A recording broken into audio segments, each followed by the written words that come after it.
Okay, there's a bit of noise here, but hopefully you guys can hear me better. Bezat Hashem, we're now after Shabbat Para, getting ready for Shabbat HaChodesh. Rav Nosson extensively speaks about this time, all the way up to Shavuot, from Purim all the way up to Shavuot, based on the lesson 24. He says amazing things because it's very profound. It's very penetrating what he writes, and also what Rabbeinu writes, what Rabbi Nachman writes in lesson 24.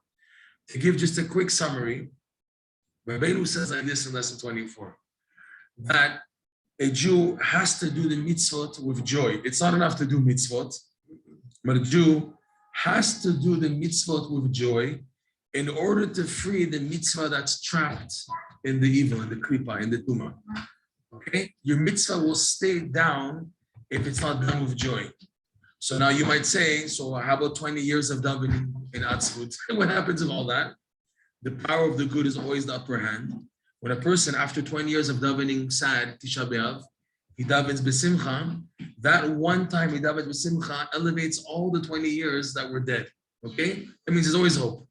But you have to be patient and to keep on going. Most people, when they go through this, they say, the H with this, I don't need this, I don't need any of this, goodbye. It's not for me davening, not for me tefillin, not for me chas shalom Yiddishkeit. The sole secret of Yiddishkeit is a lot of patience. A lot of patience. When we say a lot, we mean a lot, okay? Hashem will test you to your capacity of how much you can wait in life. You sometimes say, Hashem, if I wait any longer, there'll be nothing left. So if you don't save me now, Hashem, what are you waiting for? We have to argue like that in the meantime. But in the end, Hashem wants a lot of patience because that's what builds a person up. What makes a Jew is that he was patient and he kept on going. Rabbeinu himself said, even though he went on very fast levels, he passed away at age 38, but he said his secret to success was that he kept on going. He kept on going. If you look at Shabbat Moharan, I say, breast they drink 7 Up.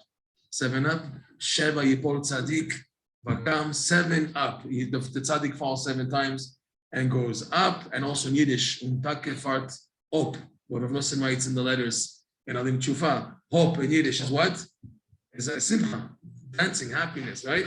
7 hope, you have to be happy. So Rabbeinu said in Shabbat Moharan, if you look at his struggles, that he kept on going and he had bombardment of attacks in Tavat Achila, Niyuf. Rabbeinu says everything about himself, what he went through, okay? So a lot of patience is needed and a person has to keep on going until those good times come by. When the good times come by, it's an opportunity to pick up all the dead days, all the dead avodat Hashem, all the dead mitzvot, and to bring them up as a Hashem, okay? So because of that, Rabbeinu says there's a thing of doing mitzvot b'simcha. It's not enough to do the mitzvah, but if you really want your mitzvah to get somewhere, to connect, because that's the whole taich of mitzvah. Mitzvah means to connect. So the thing is, you have to do it b'simcha. Simcha propels the mitzvah out of the klipot, brings it upwards. When the mitzvah comes out, then has an energy force to wake up the entire creation. You have to see when you do a mitzvah that I'm not doing it for myself anymore. Until now, when my mitzvah was stuck in the earth, it was my personal struggle to try to do the mitzvah b'simcha, to connect me. Once I succeeded bringing out the mitzvah, which is also the Shekhinah, the divine presence, so now it becomes klali, it's more for all Am Yisrael. And when I'm doing mitzvot, I'm no longer doing them for me. I'm doing them also for the whole world now, to get everyone to wake up. Because a mitzvah is like shaking the bottom of a rope. It's the whole rope to wake up, okay? So that's the next stage, is that the mitzvah wakes up everything in creation. Once there is a wake up, a roots, that is now the key to receiving bracha. Now, with your mitzvah, you can now bring down bracha. Rabbeinu says the person who's smart won't now just aim for a comfortable home, nice wealth, and a nice mishpacha, and everyone's nicely dressed and all the same clothing and the shiny shoes and the shiny teeth, and everyone has the nice pom-poms on, and everything's the strimel's nice and clean and everything's spick and span, okay? If you're smart, you're not going to daven just for that. You're going to aim high, Rabbeinu says. If you're smart, aim for sechel, intellect, the sechel of perceiving God, because that's the ultimate bracha. And anyways, bichlal matayim mane, the rule of the Gemara. In 200, you have 100. If you ask for 200, you have also 100 included. Meaning, that if you aim for the ruchniut, to help you do it, Hashem will give you also gashmiut. You don't have to exaggerate, but what you'll need to serve Hashem, you'll get, Bezat Hashem. What you'll need to be happy and serve Hashem with happiness, Bezat Hashem, you'll get. Okay, so Rabbeinu says, well, if you have the opening for bracha coming down, be smart and aim for the sechel time to perceive Hashem, because that's what Hashem ultimately wants. Ultimately, Hashem wants begin the ishtemodi'in there. Hashem wants to be made known in this world. Okay, so if you're smart, you aim to perceive God. Ask you a wish. What's your one wish? You smart. You say, I want to come to perceive Hashem. Shifti bebeit Hashem kol yemei chayai lachazot benoam Hashem ubaker bechalo. What King David says, right? So that's the idea that I want to feel the closeness to Hashem. I want to have a perception of God. If you have that, it includes all the other things also. Okay, however, Rabbeinu then says that there's a what? Of course. 24. We're working on, my friend. He can get one of those contests. Maybe give him this one. We'll get you another one next time. He has more. It's in there, okay? It's 2 okay? However, if when you get the bracha of the sechel, you can't use it for Avodat Hashem. Because as you know, when it comes to Avodat Hashem, you have to rely on 100% emunah, which means you push away the sechel. So if that's the case, why do we need sechel? If now you tell me, when it comes to practical application of Torah, it's only emunah, so why build my sechel? Okay, so we went into this the last classes, is the sechel is to build up your platform, and at that platform, you start with your emunah. Yes, in other words, your perception of God is much higher now, so your standing is higher. And from this higher standpoint, you put on tefillin, it's like the guy who's over here putting on tefillin. You're both putting on the same tefillin, but your tefillin is enhanced with emunah because where you're starting from is now enhanced due to the sechel that you have. So yes, Torah builds you up. When it comes to serving Hashem, I don't use the sechel, no sechel. On the side, simple emunah. That's very tricky. Most people in the Torah world, that is their hardest challenge. The whole day is developing the brain, developing the mind, the Gemara, the Shakla B'Tarya, Tosfot, Rosh, Rif, Ran, Rishonim, Achronim, all Torah Shebe'al Peh is just mind juggling and brain. And then when it comes to davening mincha, the person's still in the brain. He can't daven, okay? Or shacharit, it's like, what I'm going to do, I'm going to finish this page, Masechta, I'm going to finish my daf today, daf yomi. The person's always after intellect at the time of davening. It's hard. How do you put it aside? That's why you need to ask for emunah. And you have to have a solid foundation of emunah before anything else. In other words, when you start off a child to learn Torah, or when anyone starts to learn Torah, if you start them off with intellectual things, which unfortunately is a big problem in the Baal Tshuva yeshivas. The Baal Tshuva yeshivas, they throw them straight to Gemara. They don't know how to tie their shoes according to halacha. They don't know any basics. They throw them into Gemara. What in the world is this? What is this? Start basics. Chumash, Tanakh, Mishnah, and then Gemara. And in the Gemara, to throw in Midrash, to throw in Ein Yaakov, to throw in Zohar. These limudin make sure that the person's emunah is always enhanced, so that as much intellect you put into him, it doesn't touch his emunah. Rabbeinu's example of this is the story of the Chacham, the Tam, right? This is the wise man and the simpleton. But the king was so impressed that as wise and intellectual as the Tam was, he learned languages, he learned all types of chokhmot, but his timimut wasn't budged. And the king loved him so much because of that. Because he sees the guy is so honest and sincere, he knows everything, but it doesn't make him what's called arum, sharp and cunning. It didn't change because of that. In other words, the Torah is yes a part of him, a person, but his emunah and timimut is unbudged. He can have the whole shas and poskim in his pockets, but how he conducts himself is like a simple Jew. They had an example of that in Poland before the war. There was a Breslover, he was a Dayan. He was the Dayan of Sokolov, Rav Mordechai Halberstadt, his name was. Okay, he was a Breslover, he was a Dayan. People were afraid of him. He once said to Rabbi Ben Apter, when the border was closed between Poland and Russia, and they were killing themselves to try to get special permits to get to Uman Rosh Hashanah in the 1920s, in the 1930s, was a killer, okay? So he once told Ben Apter, if I really wanted to, I can say a holy name, and it's a name that's called is Ro'eh Ve'eno Nir'eh. There's a holy name that you say that you become invisible. You can see, but you're not seen. And he said, what? Can you say that again? He said, yes, I know a holy name, which is in the name of Rabbi Abish Frankfurter, some tzaddik, a mikubal, from who knows how long ago, that if you have this special name, you can become invisible. And if I wanted to, I can do that to get to Uman.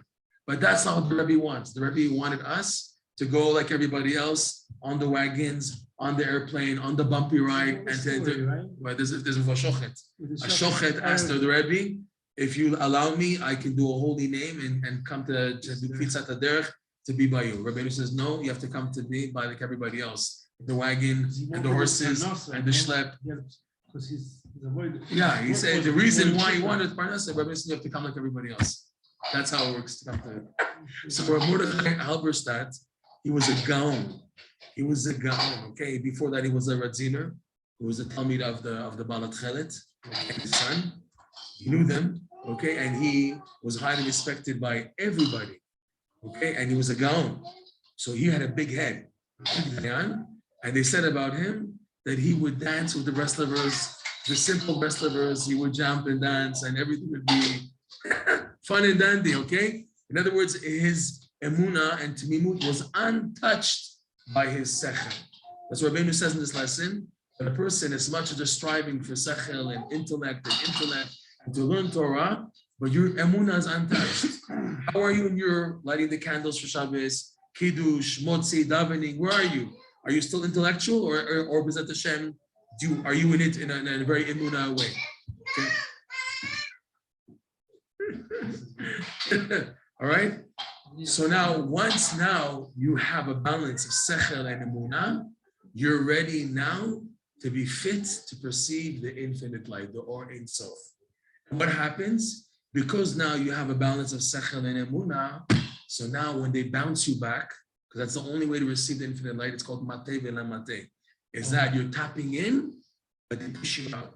And only in and out, like you touch for an instant and then they kick you out, that's the way you could perceive the infinite light. Because if it was just to go advance and advance and advance, and then you open to the infinite light, you would disappear. You would disappear.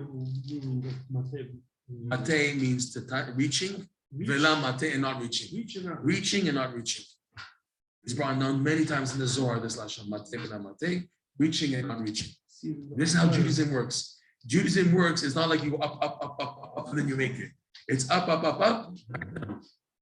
It's experiencing, and then out of it again, and then you experience it. Crazy.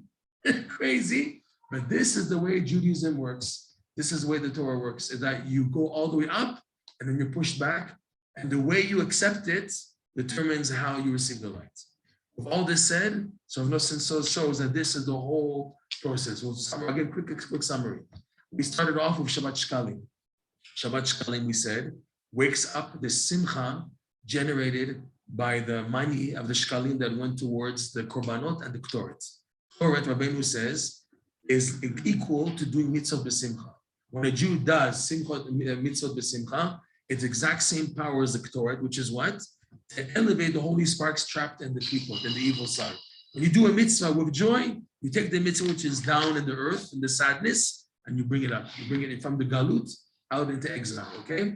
Ktoret does the exact same thing. So now, since Ktoret brings simcha, that's what the pasuk said, Ktoret yisamach lev. So Shkalim, when we hear the parsha of Shabbat Shkalim, just hearing the parsha of Shabbat Shkalim activates already in potential this simcha that you have, that you can use to do the mitzvot now b'simcha. Once that's activated, now we're ready to face the next Shabbat Zachor, which is to remember that it's Amalek who's the problem and not you. And what is Amalek? Amalek is one who's always trying to keep you to be sad. Amalek is the one who is an atheist, is a kofar and choker. He's a skeptic, an atheist, meaning he tries to always rationalize your Judaism, your life. He makes that, you get too carried away in life. What's life? Wake up in the morning, take the kids to school, washing the hands, and then going shopping on the bus, and you get too carried away in the Gashmiut Olam Hazeh, and you disconnect with Hashem. And even if you're trying to connect it, it's only like superficial. You're not in, your heart is not in and your head is not there. You have your payas and your kippah and your kapluch and all the external Yiddishkeit that you have. But inside, you're thinking about the stock market or this or that chas shalom pretty lady that was on the bus. Your head is not there, chas shalom, and this causes atzlut. This is Amalek. Shabbat Zachor brings it out. Zachor Asher Asar Amalek, and Rav Nosson says already Mechiat Amalek begins on Shabbat Zachor. So that means that I begin to see he's the one causing me the sadness in my life. Always teva, everything works by teva. You're never gonna have shalom bayit, you're never gonna have kids, you're never gonna have this, you're never gonna get married, you're never gonna make it in life, you're never gonna lose weight, you're never gonna get off smoking, you're never teva in sadness and everything. And all the mitzvot also we're doing because you have to do it out of whatever. It has no meaning to me, has no personal connection to me, it's not going to move anything in my life. That's Amalek, that's Zachor. So Shabbat Zachor is to bring it out that it's not true. All that is his arguments, that's Shabbat Zachor. Once he's out, once you spit him out, that's what happens, why it's such a mitzvat aseh, the oraita of Mechet Amalek, and that's why the poskim, they make a big deal that you have to make sure you hear every single word. Some people even stand up. And the people, Timche et Zecher Amalek, Timche et Zecher, once in Segul, once in Seri, so you have to all the opinions on how every letter is recited, everything, and also Nuschaot, if you're Sfardi, Temani, this, you have to make sure you hear your Nusach, whatever, there's all types of halachic things, okay? All this to make sure that the Amalek comes out. It's Chiv D'Oraita, get him out of the system. Once he's out of the system, Purim comes, Purim now, we take intoxication, we take wine, Lehodia, Shekol Kovecha, we now wipe out Amalek, and the Simcha now, from due to Shabbat Shkalim, the potential Simcha from Shabbat Shkalim comes out on Purim. That's why it's so big thing to make jokes and be happy and get drunk all the way to be happy on Purim B'ezrat Hashem. Okay, once this Simcha has been activated on Purim, so then we're ready to receive the infinite light which shines on the night of Pesach. First stage is Shabbat Para.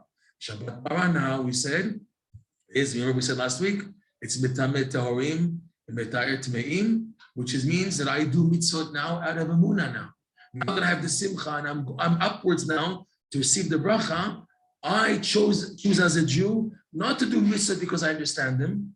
I do mitzvah because out of Emunah, pure Emunah. Why do I do the mitzvah? Oh, it makes sense. It's rational to serve Hashem. And all types of chas shalom rationalizations? No.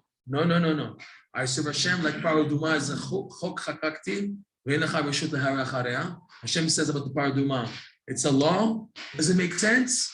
You're doing it because I told you to do it. And Rav Nosson brings down love. Ulo yatsa lelamed al atzmo yatsa, ela lelamed al haklal kulo yatsa.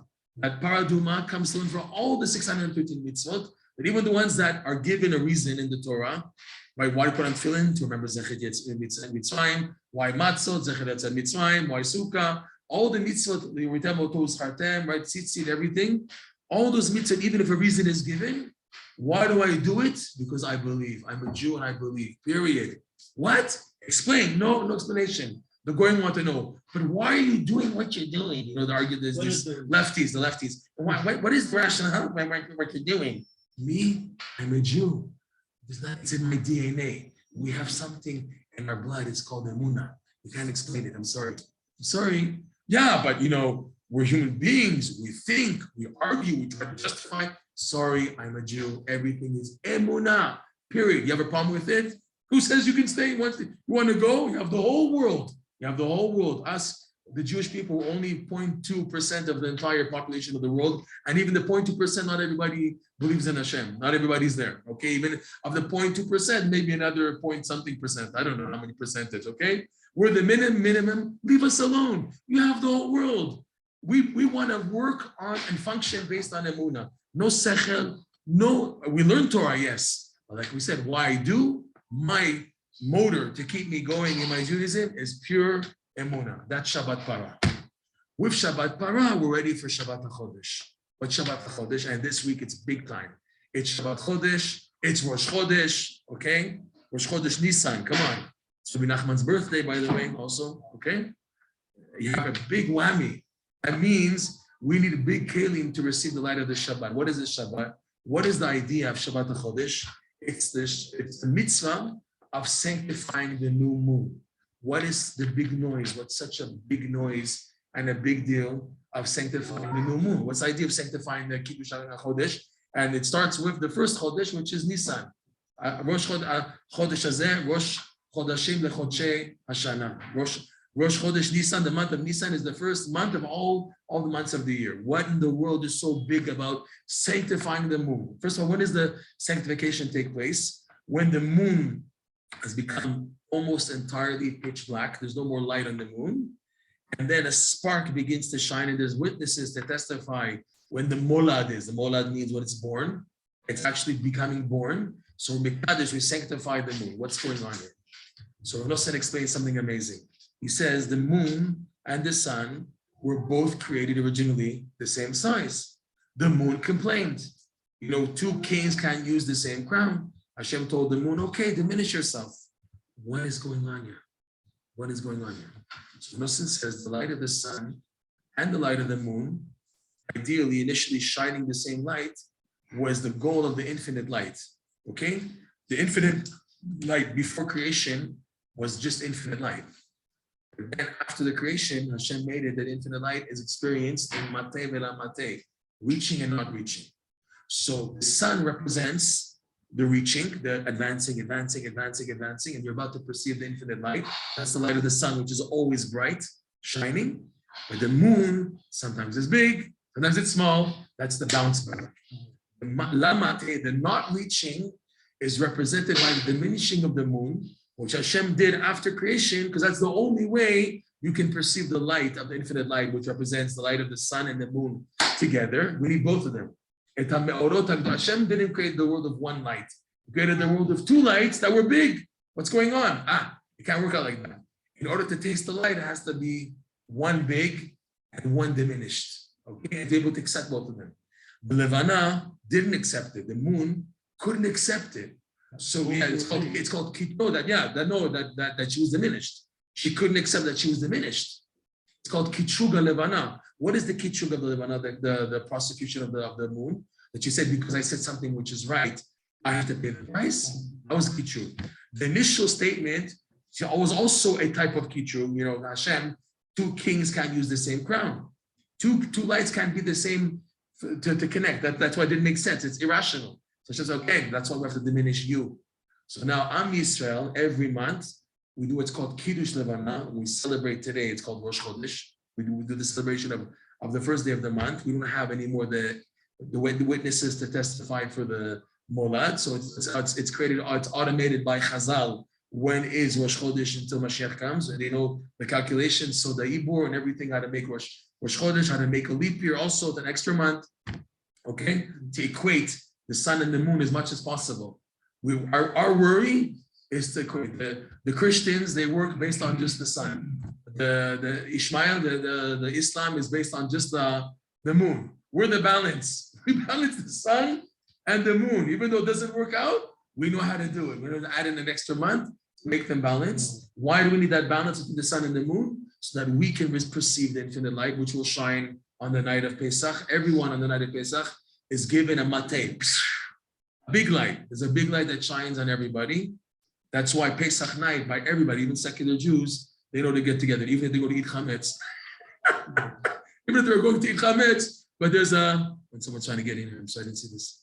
The sign there, even if they're waiting to, they're eating chametz, but they get together, there's such a big light, okay? Make sure I see the screen when people are joining. Sorry for the delay. So this is Shabbat HaChodesh. This Shabbat, it's a big Shabbat. So it's number one. We read the parsha of Kiddush HaChodesh, which is the laws of sanctifying the moon, and it goes into the month of Nisan, everything, okay? And also it's Rosh Chodesh itself and Shabbat. What is Shabbat? Shabbat is a time where everybody goes up. Everybody's elevated. It's elevation. On Shabbat, there's no going down. On Shabbat, it's only up, going upwards, okay? That's the power of Shabbat. So it is a big Shabbat, this Shabbat, okay? This idea of the moon and the sun balancing them, and why we, the Jewish people, when do we sanctify the moon?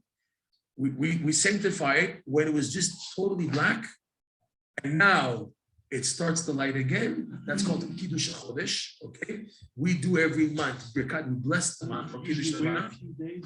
Yeah, because when for sure it started to grow from 3 Some start at 3 days, some start at 7 days. Okay, we have until the 15th, until the 14th of the month, whatever. Okay, we sanctify, and the month is waiting for us to sanctify us. I'm Israel, because it's our job to perceive the infinite light. We need the light of the moon. We don't sanctify the sun. The sun doesn't need us. The sun is there. We need to work on the bounce back, the lamate. That's why we sanctify the moon. Okay, this is the idea of Kiddush HaChodesh. Okay. That was a lot. That's just in perspective. All this Rav Nosson says based on this lesson. All right. Now we're going to continue with where we left off. Likutey Moharan. Okay, we're in Sif Gimel. We're in the middle of Sif Gimel. Okay, we started off last week. We left off last week with this amazing pasuk which the Gemara interprets on Rebbi Akiva. So you see in the middle of Sif Gimel, Ze bechinat Torat Elokav belibo lo timad ashurav. This is the idea. See Torah Kav Daled, right? Lesson 24, Sif Gimel, and like mamash halfway. Ze bechinat. This is the idea of Torat Elokav belibo lo timad ashurav. How does Rabbeinu explain it? He explains it like this. Torat Elokav belibo, when the mitzvah, which is called the Torah of Elokav, the Torah of his Lord, is in his heart. In his heart means doing it b'simcha, because belibo is referring to natata simcha belibi, the verse from Psalms, you have placed joy in my heart. Whereas el libo, like he said in an earlier pasuk, vayit'atzev el libo, and Hashem was saddened to his heart. When it's to, that's sadness. Belibo is joy. Okay? So Torah Elokav, he calls the mitzvot, the law, the Torah of the Lord, because Elokim is normally the name of Din. Because when a person does mitzvot, it normally starts off in the earth, in the klipot. Where do we do mitzvot? We don't do mitzvot in heaven. We do mitzvot in this world. We do mitzvot within all the shmutz we're going through, all the balagan, all the confusions of this world. In this world, we're doing mitzvot. Remember again that famous picture in the Holocaust of the Nazi guard standing around a Jew putting on tefillin, and they cut the boxes of the tefillin to make it look like horns, and they're all laughing at him, and he's doing the mitzvah. You know, he's doing the mitzvah, and you have other Jews who are lying on the ground. It's a famous picture. They came to a shtetl in Ukraine or Poland, whatever. One of the survivors was lying on the floor. He told over what happened. And then nobody was killed there. It was a miracle. The Germans passed by, they made fun of the Jews, and they left. They didn't kill those guys. None of them were killed, all those people in the picture. Okay? Yeah. It was the rabbi's son. They cut his tefillin to make it like a horn, and he was putting on his tefillin. That's how we put on tefillin. And we're in the atzvut and the sadness and the confusion, and in this we're expected to do mitzvot. In other words, you wait. I can't daven like this. I need to wait. I need to daven when I have a good mindset, when I feel good about it, when I feel good. And most people, they want to daven because they don't feel good. I don't want to daven today. I don't feel good. I don't feel good. I don't feel good. They wait for it to feel good, to feel a high, after maybe smoking something. Now I can put on tefillin, okay? No way. No way. Okay, it's 3 o'clock in the afternoon, I put my tefillin at 3 in the afternoon. I think it's as it is, upside down. You don't feel it. That's what Hashem wants. Hashem wants that in the balagan, in the upside downness, topsy-turviness of your life. That's how you put on the tefillin. That's how you do the mitzvot. I'm going to wait for it to be perfect. It's never going to come by. First of all, the mitzvot that come with big light, they come always unexpectedly. They come in life. They come unexpectedly. They don't come, all my preparation. I've noticed sometimes, he said, sometimes a person works so hard to prepare to do a mitzvah, and then he ends up not doing it at all. He puts so much in the preparation, and it didn't work out, so he drops the mitzvah. He drops it totally. He said, you have to do it as it comes to you. As you are, that's how Hashem wants you to do the mitzvah right now. If Hashem expected you to be Moshe Rabbeinu on such a high and fire coming out of your mouth and like that to do a mitzvah, Hashem would give you the means and capability to do so like that.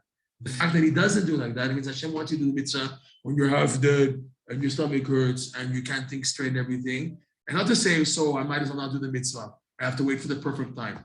It's like what Rabbeinu told Rav Nosson about Kiddush Levana. Don't be so strict to see them, the moon, completely clean with no clouds. And according to Halacha, there are lenient opinions that say, if you have a little clouds on it, say it, don't wait. especially in countries where it's cold and it's always cloudy, don't try to be so machmir, okay? And that he said that, as it is. If you have the mitzvah coming that it's a bit cloudy, don't wait a bit for it to be perfect, as it is. We're not briskers. We're not now, it has to be 100% or else we'll die and blow up or something like that. We have to do mitzvot as they come our way and do the besimcha as best we can and be happy about it. I can't question my davening was garbage today. Be happy. I was, like Rabbeinu says, when a ger, the joy he has when he finally gets to know how to say the Hebrew words, a ger. And here you are saying 20,000 words a day, 10,000 words, when you're saying tons of words. And this ger, he's so excited when he finally gets to even read the alphabet. They say a, I, u, ba, bi, ba, ruch, a, ta. Okay, he's flipping out, and you gulp down the words. You have tons of words. You should be extremely happy. Rabbi says you have to be happy with what you have, and what you don't have. To be happy with what you have and to work on it. It's always with Nosson. I'm learning now his autobiography, the memoir not. So in a few times he says, Chaval. It's a shame on what we lost out from Rabbeinu if we would have lived longer. And if this, says, if only this would happen, we would have gained more. But right after that, he says, but thank God for everything that we did here and all the Torah that we wrote down. Thank God that we got to hear this, we got to do that, we got to hear all these amazing things that bring lifetime Yisrael until Mashiach comes with it. Like, in other words, you shift. You have the, okay, this is missing, but look at the good. To get to that, to make the bridge, not to just get stuck. Oh, I didn't do this, I didn't do that. Continue. Okay, I did this, but I got to do this, I got to have that. Continue, my friend. Don't get stuck on the first half of the negative, but get to the positive. Okay. So now, Torah Elokav. That's why the mitzvah is called the Torah of Elokav, the law of the Lord, because you're normally the mitzvot, which are the Torah. Torah instructs you what to do. The Torah teaches you what are the mitzvot. Is in a situation where you're out of it. It's not normal that you're flying in light. Normal Baal Tshuvas are people who are starting to taste the light of the tzaddik. They have a big light in the beginning and then it's taken away. Okay, and they want that light again. I want that light. I'll do anything for that light. I'll even live a life of sheker. Just give me that light again. Give me that draw. I want that high. I want that spiritual high, man. I want that high. That's wrong. You have to be able to serve Hashem in the dirt, in the mud, in the light, and everything. You have to be able to be connected in all ways with Hashem. So this is Torah Elokav. Belibo, you're doing it b'simcha. Okay, as a result, he says, Lotim ad ashurav. The person's feet do not stumble, don't falter. And we pointed out ashurav, what a funny word for legs. Legs is ashurav, and it's called, regel is a foot, right? What is ashurav? So the commentary is saying, ashurav here is rooted from the word ashreinu. When a person is happy, then his legs don't falter. The legs of the mitzvah, that's what it's called in here. Look, he says shehi, because the mitzvah, it's not the legs. If it was shehem, he is singular, feminine, it's going on the mitzvah.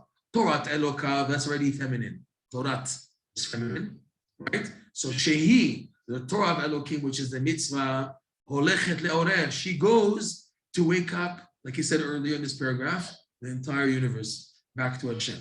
When is that? When a person does the mitzvot b'simcha, the reisha, the first part of the pasuk. When there's Torah Elokav b'libo, so then the legs go to around the lotim ad ashurav, the legs of the mitzvah, ashurav, the legs of the mitzvah, which is singular, go holechet, they go to arouse the whole world. Okay, and it's when learning Likutey Moharan, there's like millions of levels how to learn it. It doesn't end. It's so deep. It's so far-reaching. This verse we said last week, the Gemara relates it to Rebbi Akiva. Rebbi Akiva is going to come up again in another verse coming up as one of the descendants of Sisera. It says that Rebbi Akiva ben Yosef, his father was a convert, descended from who?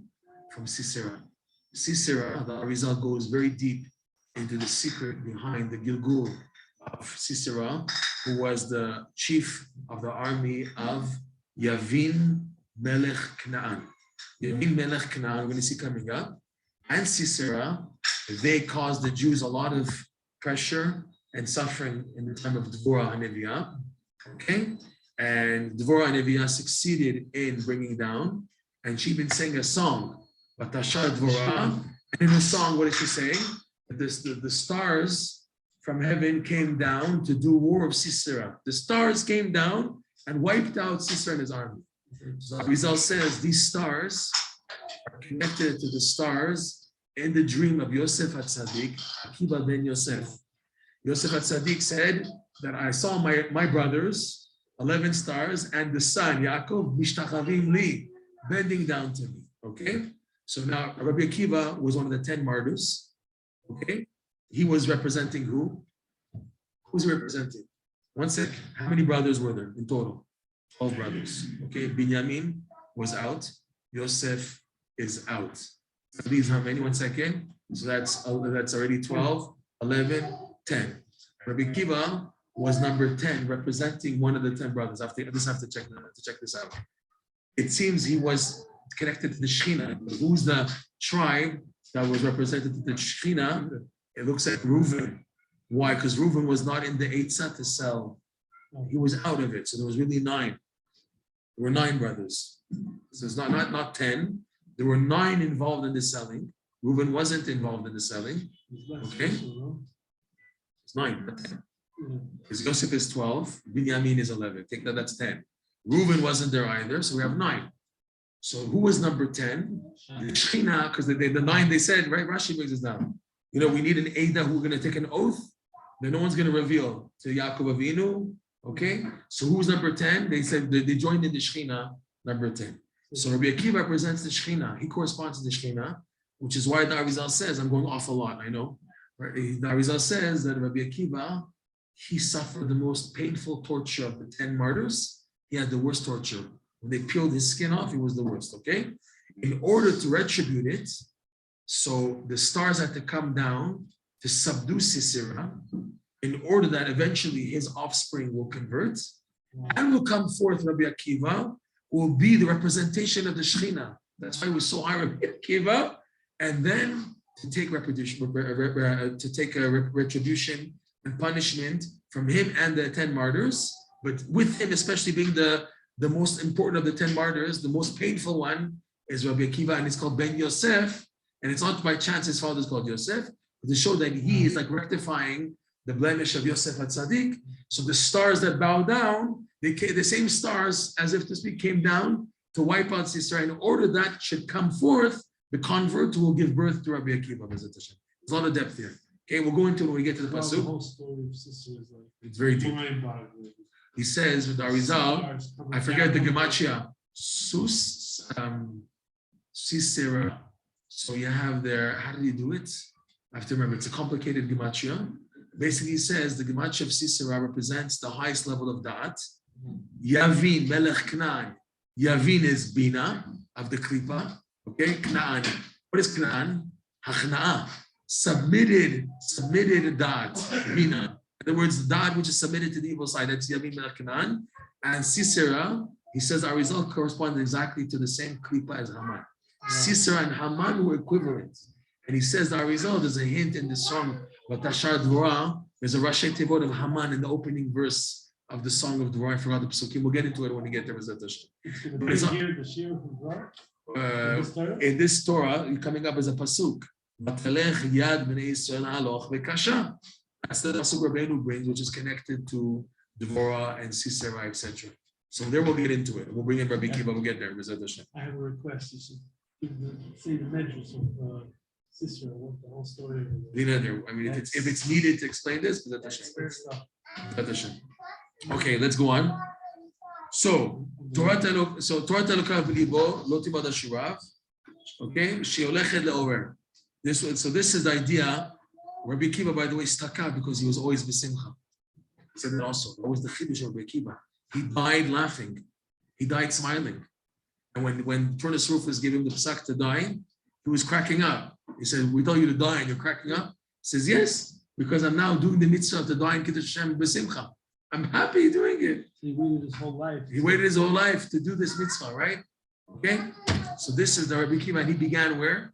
Rebbi Akiva began as an Amaretz. He didn't begin like in Yasharim with the nice pants and the nice cheder. Rebbi Akiva didn't begin it. He was 40 years Amaretz. He said, give me a Talmid Chacham and I'll bite him. Right? Remember that? He's in his first 40 years. Give me a Talmid Chacham and I'll bite him, he said, okay? So this is Rebbi Akiva. Right, Rebbi Akiva, where he started from, and look what became of him. 24,000 students. Rabbi Shimon Bar Yochai is one of his students. And eventually, and he passed away out of Simcha. His whole Torah was a Torah of Simcha. That's the whole idea. Torah Elokav Belibo. He was able to do the Torah of Elokim. He started off with Dinim. He started off only learning Torah at age 40. Can you imagine someone starting to learn at age 40? You know how hard it is? You know, how much I'm never going to make it. These guys have started at 7 years old, it's 8 years old, and I'm going to make it, and I'm never going to, maximum I'll become like, a janitor or someone like for a yeshiva. So I'm not going to make it. That's the thoughts. And he overcame that. And not only did he succeed, but he succeeded big time, being one of the biggest tzaddikim of all time, Rebbi Akiva, okay?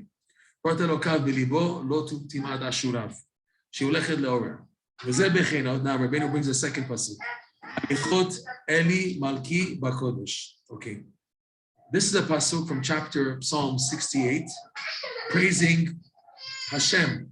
Likutey Eli, the walkings of my God in the sea. There Rashi says in the Red Sea, when Hashem walked through the Red Sea in order to make a passageway, okay? Malki Bakodesh, of my king was in holiness. Okay, there was I have to remember the pshat of the pasuk. It's been a while since I saw this pasuk here. I should have prepared it that part. I'm sorry. Likutey Eli Malki Bakodesh. It's only holiness. In other words, whenever we saw Hashem walking before us to do miracles, it was for the sake of Kodesh, to bring us to the Beit HaMikdash, to bring us to Eretz Yisrael, etc. So Rabbeinu interprets it like this. Watch, he says like this: K'shema'alin malchut letoch ha'kedusha. When you elevate the Malchut into holiness, that's hinted to in the words Malki Bakodesh. When Malchut, Hashem's kingship, the sphere of Malchut, is in holiness, okay? When I'm able to elevate Malchut into the holiness, so as a result, it does the beginning of the pasuk. Imalbeshet et halichot Eli. It dresses up and enclothes halichot Eli. Halichot Eli refers to the legs, the sphirot, which are the legs. Halichot is plural, that's netzach and hod. Keli is Yesod. So halichot Eli, according to the Kabbalah, kel is also a reference to Yesod. Halichot, you walk, the legs. The sphirot, halichot is right and left, is netzach and hod, okay? So halichot Eli, when does halichot Eli? And netzach hod Yesod. Sorry, when does Malki Bakodesh? Then halichot Eli. Elech uleorer kol advarim la'avodat Hashem yitbarach. They now go to wake up everything to Hashem. How's that? Again, halichot Eli, Malki.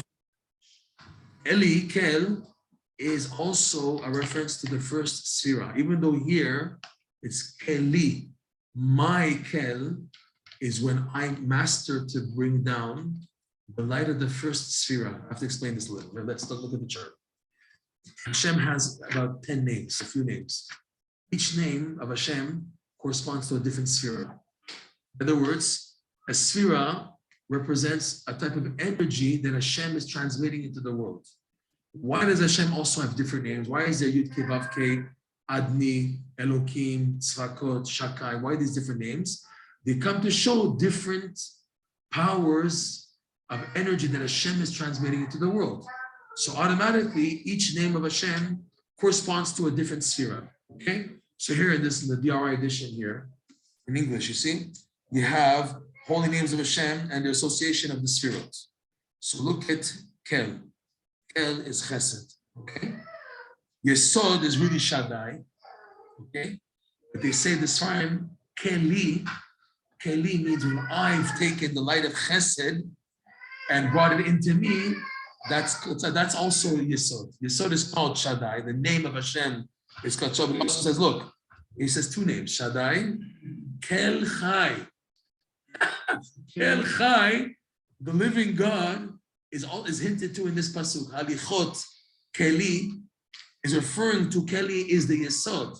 Kel Chai, the living God, is when it's expressed in the Yesod. Meaning, when I succeed in now guarding the covenant. So I'm able to draw upon myself the name of Shaddai, but also what is Shaddai carrying? This the Kabbalah says, Shad Yesod carries the light of the above 6 sefirot. Let's count. 1, 2, 3, 4, 5, 6. Up to Yesod, from Chesed, which is from like the lower part, the arms and the legs, Chesed, Gvura, Tiferet. Where's the chart? There's another chart here. Chesed, Gvura, Chesed, Gvura, Tiferet. Netzachot Yesod. Okay? This section ends at Yesod. That means Yesod here is a combination of everything starting at Chesed. The first top, Chochmah Bin Adar, are called the mentalities. They're called Chabad. They're way above. It's a mentality, just like in the human body. The brain, the head is separate from the rest of the body. So too also spiritually in the Sefirot, Hashem's names of associated energies of Sefirot, they're in a different ballgame. Chochmah Bin Adar, a different ballgame. These 6 over here are considered one unit, okay? Tiferet's in the middle. It's like branching and connecting in the middle of a wheel. You see, it's like a wheel. In the middle of the spoke of the wheel is Tiferet, yes. But it culminates when coming to transmit. Where does everything transmit from? From Yesod. So Yesod carries everything from the beginning point, which was Chesed. In these 6, we don't start with Gvura. When with Chesed, the right side, left side, middle. Left side, right side, middle. That's the pattern. 1, 2, 3. Always starting from the right, which is Chesed, going to the left side, and then go back to balance in the middle. One extreme, the right extreme, left extreme, then the middle. Okay, 1, 2, 3. Okay, the first starting point is Chesed. Chesed we saw here is called Kel. Where's the chart? Chesed is Kel. Okay, Kel, when it's finally being able to be revealed and to be transmitted to Malchut, it's also called Kel. Why does he say here Yesod is also called Kel Chai? Because it's the final transmission. The word of the Zohar, Rabbeinu quotes the Zohar in lesson 31. It says, Chesed mitgale be'uma de'ama. It's a funny term. Don't crack up. It's the Chesed becomes revealed at the mouth of the genital organ, the reproductive organ. Be'uma de'ama. Okay? It's in other words, that's the connection between the Chesed and the Brit is in this passage of the Zohar. Okay? So here, Halichot Keli, in this pasuk here, Keli is Keli, my Kel. What is my Kel? When a person masters the Yesod, the Shmirat HaBrit, which is basically the Tzadikim, they can say Keli. David HaMelech is saying here, Halichot Keli, the Halichot, which is Netzachot, which come to support and assist Yesod, the legs, Halichot, the left of Netzach and Hod, is helping Keli. So I can say Keli. David Melech is saying, I can say Keli because I've mastered the Yesod and it's transmitting the light of Chesed. Okay, so now this is now able to wake up the entire world because we're working from Chesed, the top sphere of what's revealed in this world, all the way down to Yesod. This is why he says, we pointed out at the beginning of this paragraph. He said, the wording was, וכשאדם עושה איזה מצווה, יש כוח במצווה ללך ולעורר כל העולמות. The mitzvah can now waken up all the worlds. What does it say here? ללך at the end of this paragraph, לעורר כל הדברים. He shifted Rabbeinu from olamot to dvarim. Good question, right? Why did he do that? Why did he shift from olamot and then he goes to say dvarim? Olamot is the beginning point. When you begin to do this process, you have to get the upper worlds activated. Once the upper worlds, olamot, all the worlds, including the upper worlds activated, then every tiny detail can get moved. If you want Putin to be good for the Jews, if you want now the Jews here to be okay, you want the tiny details of the creation to start serving Hashem, so you got to aim high. He says you have to first work to get the olamot. When you have in mind to wake up your mitzvah, that it should wake up the whole world, you have to aim that's going to wake up everything to the farthest extreme. And then to the nitty-gritty, and then to the small details. That's the idea of dvarim, all the tiny details. Okay, stop here. So we learned a lot. Visit Hashem. Have a beautiful Shabbat HaChodesh. Yeah.